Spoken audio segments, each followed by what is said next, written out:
है, क्वेश्चन ये आता है जैसे इसमें ना वैल्यूज भी गिवन हो सकती है, जैसे इन्होंने तो वैल्यूज दे नहीं रखी, इसमें क्वेश्चन में वैल्यूज भी गिवन हो सकती हैं। ठीक है। क्वेश्चन जैसे आता है कि अपने पास एक कॉनकेव मिरर होता है। ठीक है। कॉनकेव मिरर क्या करता है, यहां से वो बोलता है कि सन की जो रेज है ना, सन की जो रेज है वो इन्फिनिटी से आ रही है।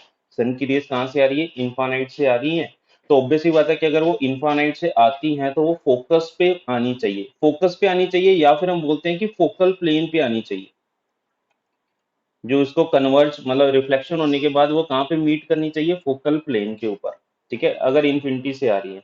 तो जैसे हम क्या मानते हैं कि जैसे यहाँ पे ये अपने पास क्या है, ये अपने पास है सन का डायमीटर ए बी, और यहाँ से जो रेज आती है ना, यहाँ से जो रेज आती है वो हम ऐसे मानते हैं ये कि इसके पोल पे आएंगी किसी एंगल थीटा पे, और यहाँ पे ऐसे रिफ्लेक्ट हो जाएंगे थीटा पे। अब ये हम मानते हैं कि ये इंफिनिटी से रेज आती हैं, तो इसकी जो इमेज बनेगी वो फोकस पे बनेगी, या फिर अगर कोई बड़ा ऑब्जेक्ट है तो फोकल प्लेन पे बनेगी। फोकल प्लेन का मतलब समझ गए कि जो फोकस से जो पासिंग प्लेन होता है वो फोकल प्लेन होता है। अब जैसे इसका फोकस यहाँ पे, तो ये जो इसका प्लेन बनेगा हम मानते हैं कि ये इसकी इमेज बनेगी, ये इसकी इमेज बनेगी, यानी यहाँ बनेगा ए डैश बी डैश।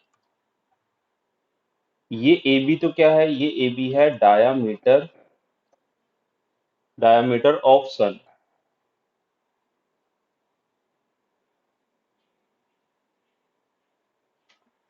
फोकस के बारे में मैं ये बोल रहा था कि जैसे अपने पास ना फोकल प्लेन होता है, फोकल प्लेन होता है जो फोकस से पास होता है।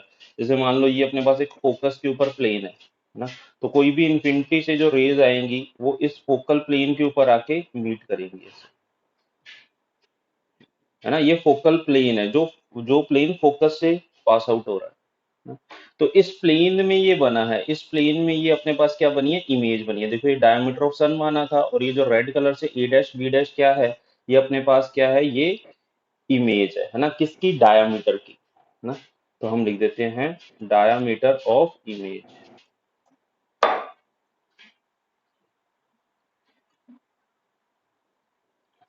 ठीक है। अब अपने को ये डायमीटर ऑफ इमेज कैलकुलेट करना है, ए डैश बी डैश कैलकुलेट करना है। ठीक है। अच्छा, अब हमें यहाँ पे लगाना होता है ट्रायंगल। इस ट्रायंगल में देखो, एक तो ये ट्रायंगल है ना। हाँ, अगर हमें डायमीटर डी गिवन है, मान लेते हैं कि इसका जो डायमीटर है क्वेश्चन में वो कितना गिवन है, डी। ठीक है, ये पूरी लेंथ डी है, ये पूरी लेंथ क्या है, डी है। अच्छा, और ये जो लेंथ है ए डैश बी डैश जिसको हमें कैलकुलेट करना है, ये मान लेते हैं डी डैश है। ये कितनी है, डी डैश है। तो मुझे बताओ इन दोनों ट्रायंगल में, अब मैं यहाँ पे लगा रहा हूँ टेन थीटा ना, टेन थीटा लगाऊंगा, तो टेन थीटा लगाऊंगा तो ये क्या आएगा, परपेंडिकुलर। अब इसके लिए परपेंडिकुलर ये है ना। अब ये जो डिस्टेंस है ये डी बाई टू है, अपॉन यहां से लेके यहां तक की ये जो डिस्टेंस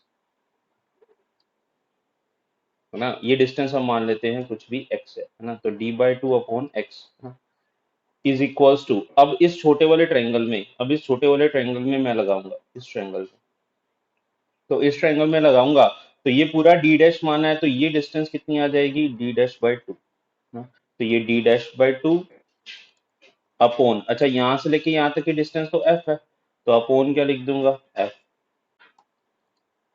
ठीक है। अब हमें क्या कैलकुलेट करना है, डी डैश, टू से टू कैंसिल आउट हो जाएगा, यानी यहाँ पे मैं लिखूंगा d by x into f equals to d dash, ये आएगा d by x into f equals to d dash.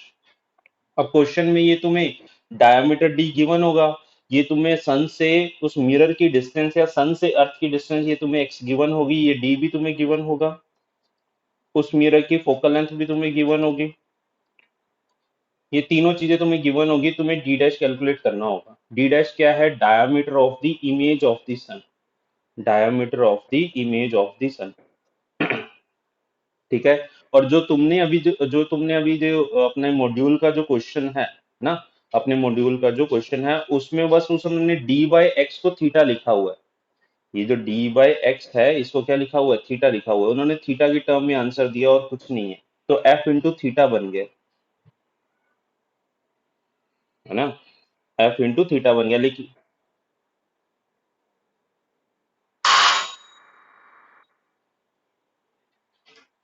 नहीं, इस टर्म को कह रहा हूँ, इस टर्म को। ये जो टर्म है ना, उन्होंने बुक में इस टर्म को थीटा लिखा हुआ है, डी बाई एक्स को। तो अपने पास आंसर जो बनेगा वो क्या बन जाएगा, d dash equal to f into theta, है ना।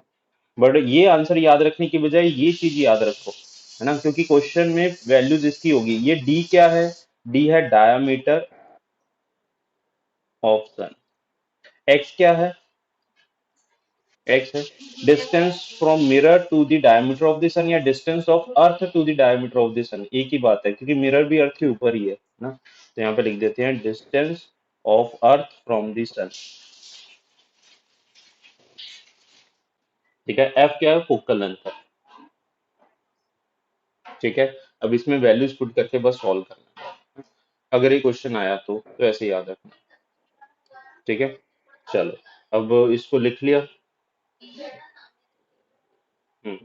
नेक्स्ट कर रहा हूँ। देखो, अब हमने कल कहाँ तक पढ़ा था, कल हमने पढ़ा था कि अगर अपने पास लास्ट में, कि अगर लॉन्गिट, अगर अपने पास जो ऑब्जेक्ट है उसका साइज बहुत ही स्मॉल होता है, अगर ऑब्जेक्ट का साइज क्या होता है, बहुत ही स्मॉल होता है, और वो ऐसे रखी हो, तो इसका जो मैग्निफिकेशन का आंसर आता है वो तुम्हें सिर्फ लिख देना होता है एम टी का स्क्वायर। अगर सिंपल हमसे मैग्निफिकेशन पूछी जाए, और अगर हमसे, जैसे मैग्निफिकेशन को लिख सकता हूँ कि length of image upon length of object is equals to m t का स्क्वायर। तो यहाँ पे लेंथ ऑफ इमेज अपने पास आ जाएगी एम टी का whole square into length of object, ऐसा आ जाएगा। अब जैसे एक क्वेश्चन से मैं तुम्हें क्लियर करता हूँ। जैसे मान लो अपने पास एक कॉनकेव मिरर है, उस कॉनकेव मिरर से जो ऑब्जेक्ट है ना, ऑब्जेक्ट की जो लेंथ दे रखी है वो क्वेश्चन में दे रखी है 4 mm। ऑब्जेक्ट की लेंथ है क्वेश्चन में 4 mm, और इसकी जो डिस्टेंस दे रखी है वो दे रखी है 30 सेंटीमीटर।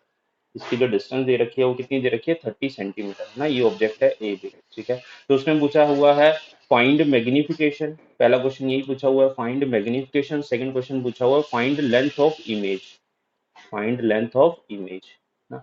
तो अपने को ये पता है कि ये तो एमएम में है, बहुत कम है डिस्टेंस, और ये किस में है, सेंटीमीटर में है ना। ये एमएम में, और ये किस में है, सेंटीमीटर में है। ठीक है, तो इसका मतलब क्या हुआ, इसका मतलब कि भाई ये अपने को जो फॉर्मूला लगाना है, फोकल लेंथ भी इसकी दे रखी है, फोकल लेंथ इसकी दे रखी है 10 सेंटीमीटर, है ना। फोकल लेंथ 10 दे रखी है, डिस्टेंस 30 पे है, लेंथ 4 mm दे रखी है।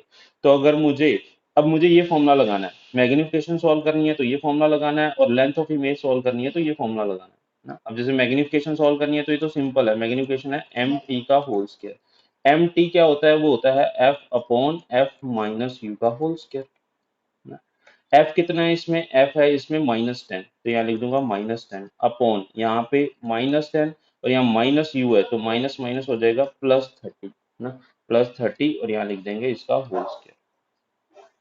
तो अगर मैं इसको सॉल्व करूंगा तो ये अपने पास बनेगा, ये अपने पास बन जाएगा -10 अपॉन 20 का होल स्क्वायर, यानी ये बन जाएगा 1/2। ठीक है, बन जाएगा 1/2 ना। तो मैग्निफिकेशन जो है वो 1/2 है, और अगर मुझे लेंथ ऑफ इमेज सॉल्व करनी है, लेंथ ऑफ इमेज सॉल्व करनी है तो वो आ जाएगा 1/2, सॉरी 1/4, हाँ सॉरी 1/4, यानी 1/4 into length of object. Length of object कितनी है, 4 mm, तो मल्टीप्लाई किससे कर दूंगा, 4 mm से, तो आंसर आ जाएगा 1 mm।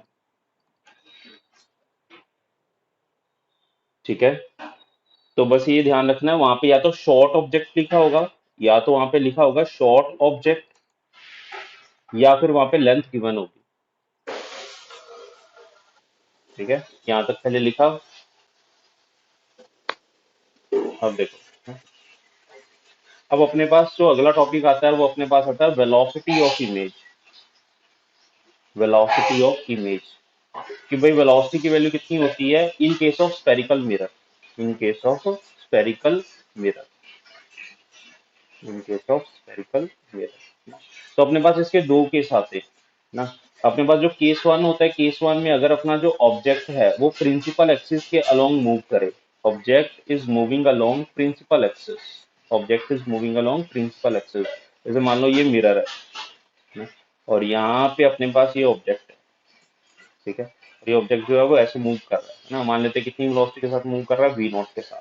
ठीक है। तो अगर प्रिंसिपल एक्सिस के साथ अगर अलोंग मूव करता है, तो अब अपने को पता है, देखो 1/v प्लस, अब मैं इसका फॉर्मूला ड्राइव कर रहा हूँ, 1/v plus 1/u equals to 1/f होता है ना। मैंने क्या किया, मैंने इसकी डिफरेंशिएशन कर दी इस इक्वेशन की, डिफरेंशिएशन है ना, with respect to t. T के रिस्पेक्ट में मैं इसकी डिफरेंशिएशन करूंगा। तुम जानते हो ये 1/v है, तो 1/v ऊपर जाता है तो यहाँ बनता है v की पावर -1, वो -1 किधर आ जाता है आगे, तो ये बन जाता है -1/v²। 1/v की डिफरेंशिएशन क्या बनती है, -1/v², तो मैं इसको लिखूंगा -1/v² dv/dt -1/u² du/dt is equal to, focal length constant होती है तो फोकल लेंथ की डिफरेंशिएशन क्या होगी, 0। अब ये dv/dt क्या है, देखो वेलोस v क्या होती है मुझे बताओ, v होती है इमेज की डिस्टेंस, v क्या होती है इमेज की डिस्टेंस, और ये क्या है, इमेज की डिस्टेंस डिवाइड बाय टाइम। तो जब डिस्टेंस डिवाइड बाय टाइम आ जाता है तो ये वेलोसिटी है। बट ये वेलोसिटी किसकी है, ऊपर v लिखा है तो ये वेलोसिटी किसकी है, इमेज की, तो ये है वेलोसिटी ऑफ इमेज। ये du/dt क्या है, ये du/dt है वेलोसिटी ऑफ ऑब्जेक्ट। तो इसका मतलब अगर मैं इसको वेलोसिटी ऑफ इमेज को सॉल्व करूं, dv/dt का फॉर्मूला बनाऊं, तो dv/dt का जो फॉर्मूला बनेगा है ना, उधर ले जाके, जैसे मैं इस टर्म को उधर ले जाऊंगा तो ये बन जाएगा अपने पास -v²/u², और साथ में बनेगा du/dt, ये बन जाएगा फॉर्मूला। यानी फॉर्मूला क्या बना, वेलोसिटी ऑफ इमेज जो होती है, वेलोसिटी ऑफ इमेज जो होती है that is equal to -v²/u² into velocity of object, ऐसे होती है। ये फॉर्मूला तुम्हें याद रखना, velocity of image equals to -v²/u² into velocity of object ना, ये फर्स्ट केस है। ठीक है, मतलब तुम्हें ये गिवन होगा, वेलोसिटी ऑफ ऑब्जेक्ट गिवन होगा, v और u भी गिवन होगा, v कैलकुलेट करना होगा तो वेलोसिटी ऑफ इमेज आ जाएगा ना। ये फर्स्ट केस लिखा पहले, ठीक है ना। इसको तुम ऐसे भी लिख सकते हो, मतलब ऐसे भी शॉर्टकट में भी याद रख सकते हो कि velocity of image equals to minus, ये v²/u² क्या होता है, ये तो मैग्निफिकेशन होती है ना। तो कई बार ऐसा भी लिखा होता है mt² इंटू v0, ऐसा भी लिख सकते हो। ठीक है, अब देखो, अब मैं इसको हटा रहा हूँ ना। अब सेकंड केस अपने पास आता है कि अगर कोई ऑब्जेक्ट जो है वो perpendicular to principal axis move करता है, ऑब्जेक्ट कैसा मूव करता है, परपेंडिकुलर टू प्रिंसिपल एक्सिस है ना। तो उस केस में अपने को क्या फॉर्मूला याद रखना है, कि अगर ये ऐसे मूव करता है, ठीक है, हालांकि ये केस बहुत कम आता है, जनरली प्रिंसिपल एक्सिस के लॉन्ग वाला केस ही आता है। तो इसका जो वेलोसिटी ऑफ इमेज तुम्हें याद रखना है वो अपने पास है mt into v, your this. हाँ, उसमें mt का स्क्वायर आगे नेगेटिव और mt का स्क्वायर इंटू बी नॉट है, इसमें डायरेक्टली mt इंटू। जैसे मुझे एक क्वेश्चन करके बताओ ना, एक क्वेश्चन अपने पास ये है कि भाई, ये जैसे कॉनकेव मिरर है, इसकी फोकल लेंथ जो है ये है अपने पास 10 सेंटीमीटर। ठीक है, क्वेश्चन ये है, an object is approaching the principal axis of concave mirror with the velocity, तुम्हें जो ऑब्जेक्ट की वेलोसिटी दे रखी है वो तुम्हें दे रखी है 8 मीटर पर सेकेंड। कितनी वेलोसिटी से अप्रोच कर रहा है, 8 मीटर पर सेकेंड। क्वेश्चन ने पूछा है when object is at distance 30 centimeter, when object is at distance 30 centimeter from mirror, then find velocity of the image at that instant, then find velocity of image at that instant,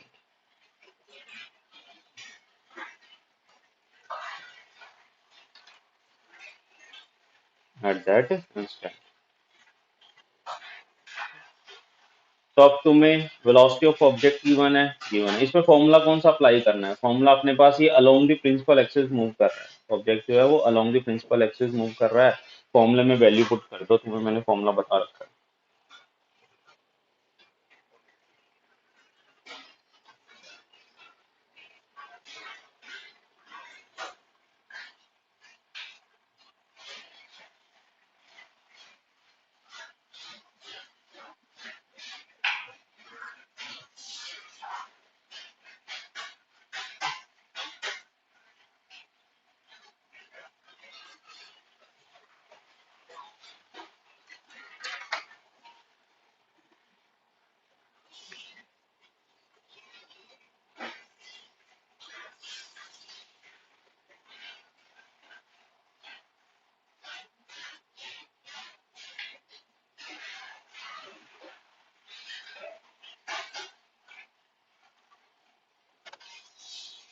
कुछ आ रहा है answer?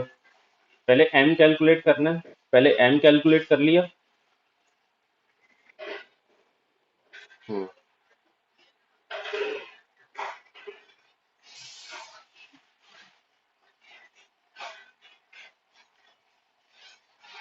क्या answer आ रहा है? M की value 1/60? No, M की value कैसे calculate करेंगे? एम होता है F upon F minus you. तो मुझे बताओ एफ कितना है? एफ है -10 अपॉन यहाँ पे कितना है -10। ये डिस्टेंस कितनी है? यू की वैल्यू कितनी है? ऑब्जेक्ट की डिस्टेंस कितनी है? 30। तो यहाँ पे क्या +30 रख देंगे? तो ये एम की वैल्यू +30 रखेंगे तो ये अपने पास कितना बनेगा? ये बनेगा -1/2। एम -1/2 बनेगा। और हमें वेलोसिटी ऑफ इमेज का फॉर्मूला क्या पड़ा है? -mt² into velocity of object. तो -mt कितना है? -1/2। तो -1/2 का स्क्वायर यानी 1/4 इंटू वेलोसिटी ऑफ ऑब्जेक्ट कितनी है? 8। तो आंसर अपने पास आएगा -2 मीटर पर सेकेंड।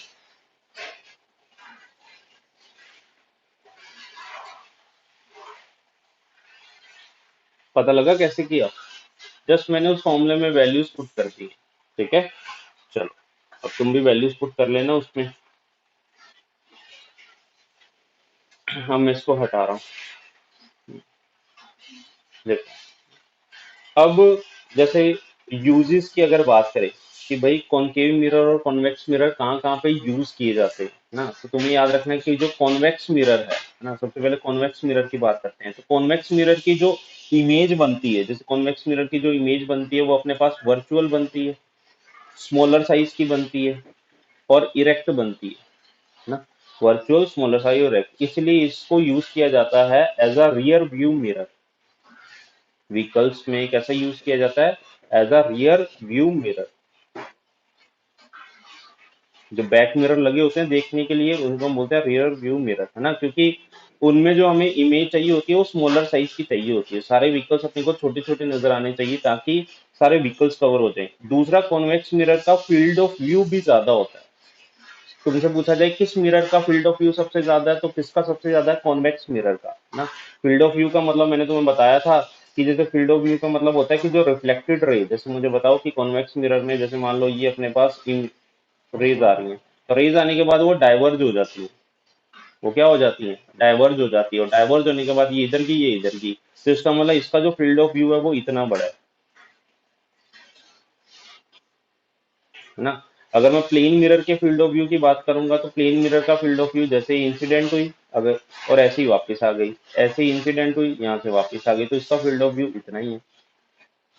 तो किसका सबसे ज्यादा है? ये डाइवर्जिंग नेचर का होता है, इसका इसका मतलब इसका कॉन्वेक्स मिरर का फील्ड ऑफ व्यू सबसे ज्यादा है, इसलिए इसको हम रियर व्यू मिरर में भी यूज करते हैं। और एक और याद रखना, इसको हम स्ट्रीट लाइट में भी यूज करते हैं।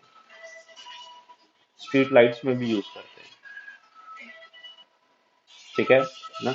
ये कॉन्वेक्स मिरर के पॉइंट्स याद रखने हैं। वर्चुअल बनती है, स्मॉलर बनती है, इरेक्ट बनती है, फील्ड ऑफ व्यू जो होता है वो लार्ज होता है, और इसको हम रियर व्यू मिरर और स्ट्रीट लाइट्स में यूज करते हैं। ठीक है ना। ऐसे ही तुम्हें याद रखना है कि भाई जो अपने पास कॉनकेव मिरर जो होता है, कॉनकेव मिरर में जब अपने पास जो ऑब्जेक्ट है वो पोल एंड फोकस के बीच में प्लेस्ड होता है, पोल एंड फोकस के बीच में, तो उस केस में जो इमेज बनती है वो वर्चुअल बनती है, याद करो, वो इरेक्ट बनती है और वो लार्ज साइज की बनती है। तो इसीलिए ही कॉनकेव मिरर कहाँ पे यूज होता है? डेंटिस्ट के पास। ठीक है, चलो ये दो पॉइंट्स तुम्हें याद रखने हैं। अच्छा, प्लेन मिरर की फोकल लेंथ बताना कितनी होती है?